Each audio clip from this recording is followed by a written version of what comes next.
Welcome to the Prevention 365 podcast. Prevention is every day and every way. I'm your host, Carol Almeida of Carol and the ADAT crew. We bring stories and conversations about current issues in relation to drug abuse prevention in the context of connection, equity, and empowerment. Today, our featured guest is Nick Maestas, teacher, stand-up comedian, master of ceremonies, auctioneer, multifaceted indeed. And for our topic, it's all about finding your positivity. Hello, Nick. Hi, Carol. So nice to be on your podcast. What an honor. Yes, same here, Dick. Wow. So a few words for the people out there awaiting you and this conversation. Oh, that's great. Well, I know you have some questions prepared for me, so I'm ready to go when you are. Okay, first question. Can you give us an overview or a general sense of how effectively can you tell people to feel positive during these times when there is so much negativity surrounding us in the course of our daily lives? Wow, isn't that a great question? I want everyone out there to not feel bad if they don't feel good. I think what I want all of you to know that the most important way for us to deal with what's going on is for us to try to think good, not worry so much about not feeling good, because it's not easy to feel good now. But we're going to talk about some ways that we can help that too. But thinking good will help everything else, because everything starts with what we think. What we think determines really how we feel, and how we feel determines how we behave, and how we behave determines how we act, and how we act determines our character. So everything starts with our thoughts, and we really have to be careful about the things that we think. And when we're thinking them, we need to address those thoughts and ask ourselves some questions. First of all, something's bothering us. What part of this can I do something about? Well, you can improve your attitude.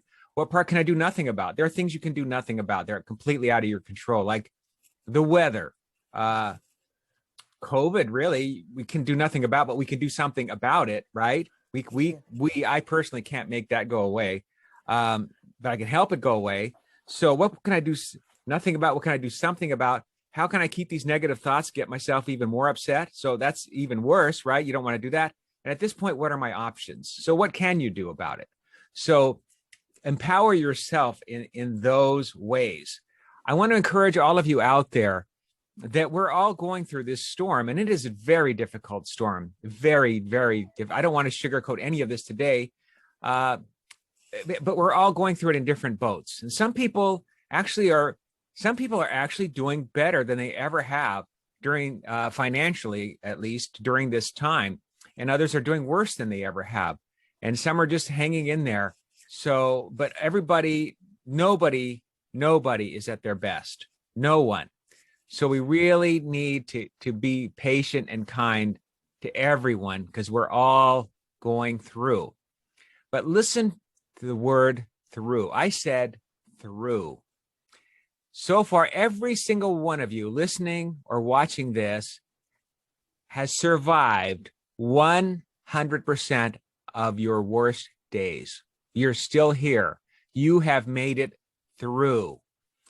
We are in a valley. We are going through a valley, and we will come back. But life is kind of like that. We are either just finished going through something, we're right in the middle of something, we're coming out, and we're just getting ready to start going through something again. Life just kind of goes up and down. It does. So attitude, positive self-talk. Do you know, this is an interesting statistic here, that 73% of our self-talk is negative. 73% of the things that we tell ourselves is negative. And I would say now that might even be a higher number. It really might be. So at least from my perspective, I have to confess that it probably is a higher number for me now. And the average person, the average conversation average person complains about once a minute during a typical conversation. So it's a lot of, and that's during normal times. That's not during COVID. So attitude. Yeah. What do you have to say about that, Carol? Oh my God, Nick, that's really a high percentage, 73%. 73% negative thought, and it is not even COVID. Right. Oh my God. This was pre-COVID, this research. Yes, yes. I wonder how it is now. So, Nick, positive thought is positive attitude, right? Right. Because, what comes in here, these comes out here, right? Yes. So even say things out loud that are positive. And that here's the thing. We can't wait until we feel like it. We can't wait until we feel like it, because we might just not. There's a lot of things we feel like doing, but we never do. I feel like I need to exercise today. I need to exercise, but I don't feel like it, right?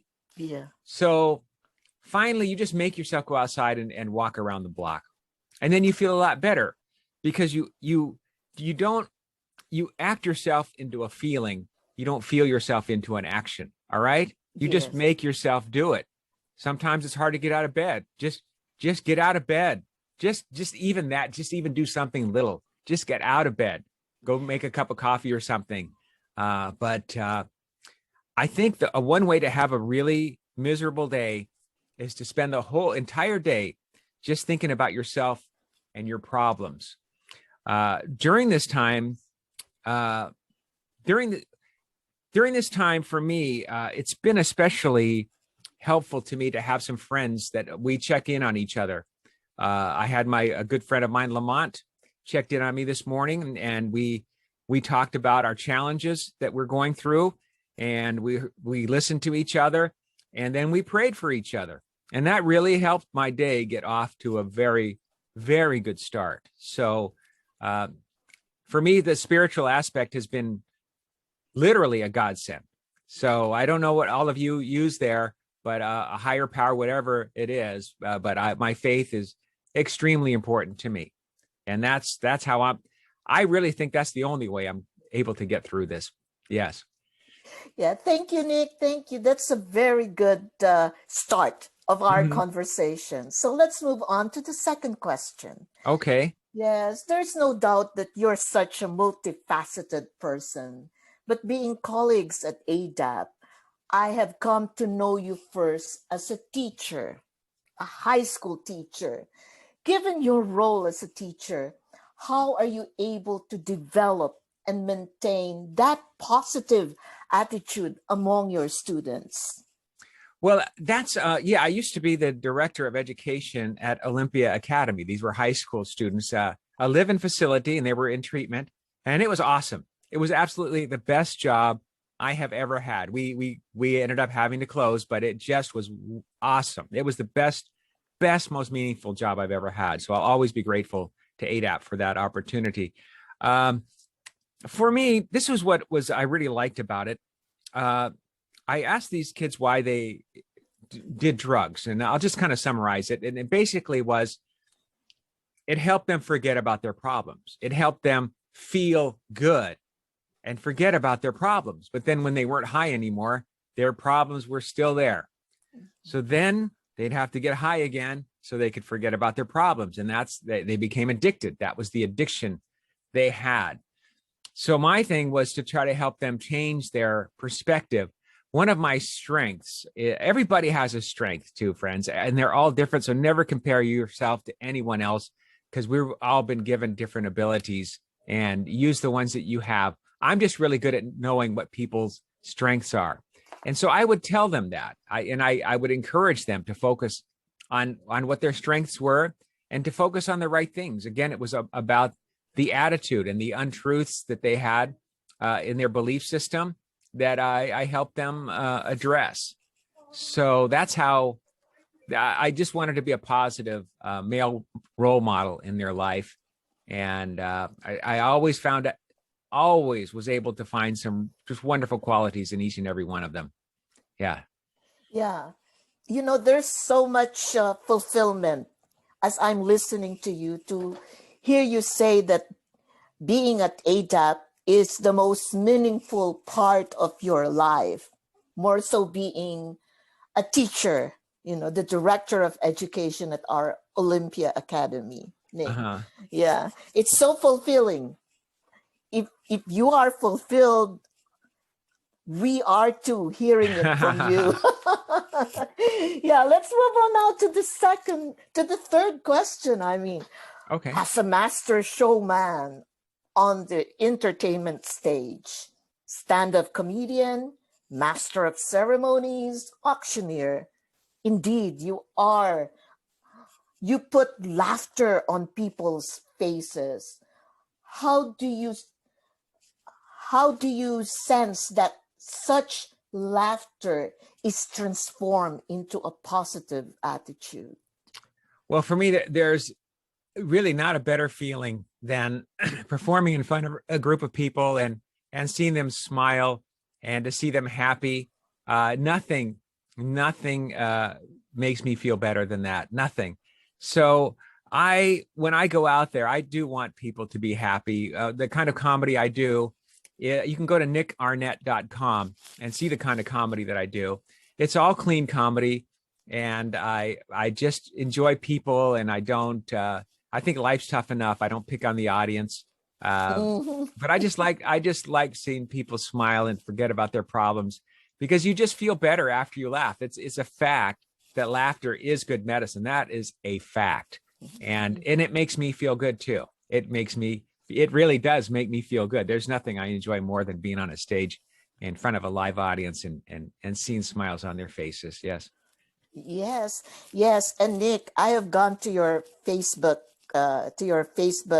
page and have heard about your stand-up comedy acts, and you've got really thousands of views and thousands of people just laughing, having a good laugh, having a wholesome laugh, with your brand of comedy. There you go. How about that?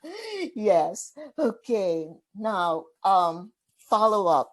I know it's hard to put up to be a stand-up comedian these days, So Yeah. I'd like to follow up with a question. What about now, when there are restrictions imposed on large gatherings because of COVID-19? What adjustments have you made, Nick? Well, kind of like I'm making right now. You and I are not talking in person, but we are having a nice conversation, and I do see you.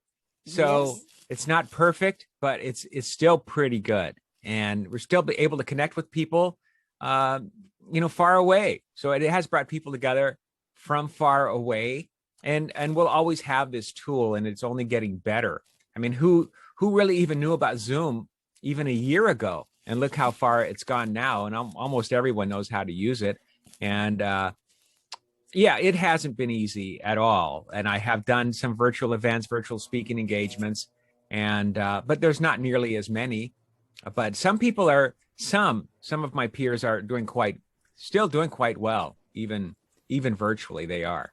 So that you just have to make the adjustments and keep going as best you can. Yeah.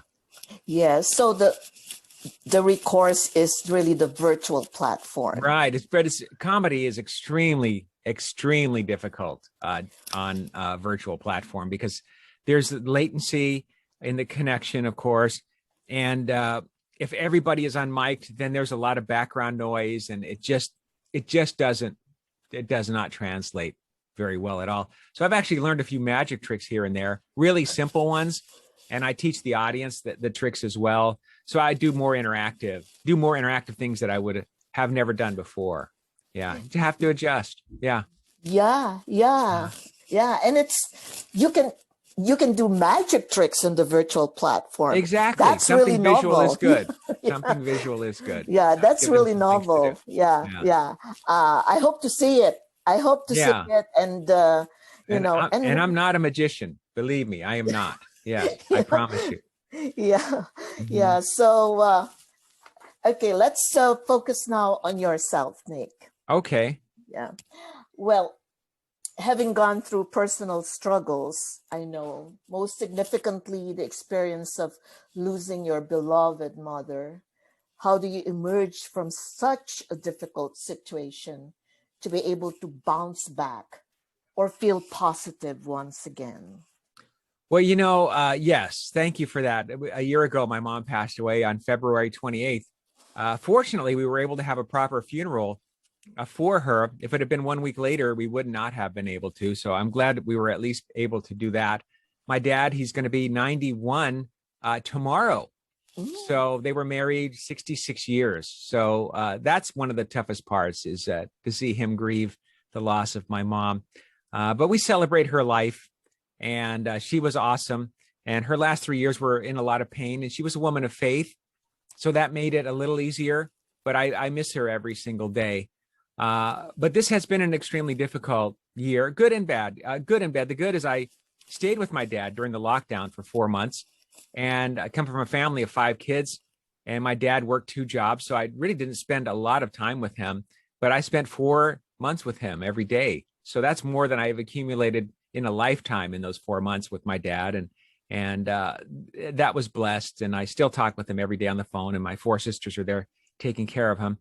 So for me, this particular month has been extremely difficult out there, friends. So I really understand, what you're going through. And mine is probably really small compared to what you're going through. But don't negate your problems. Everybody has them. We're all going through something. Really difficult month. I ended up losing my health insurance with not even knowing it. And so I had no health insurance the month of February. So I stayed home, did nothing, gave myself no chance to get hurt or anything. But I ended up coming down with diverticulitis without insurance. So I had to go to County USC, and hopefully that's going to all work out with the billing. I tried to work something out with them. And now I'm fighting with not fighting is not a good word, but there's some complications with my PPP loan, which a lot of other people are having. And it's causing me a tremendous amount of stress because I really do need that. So it's tough.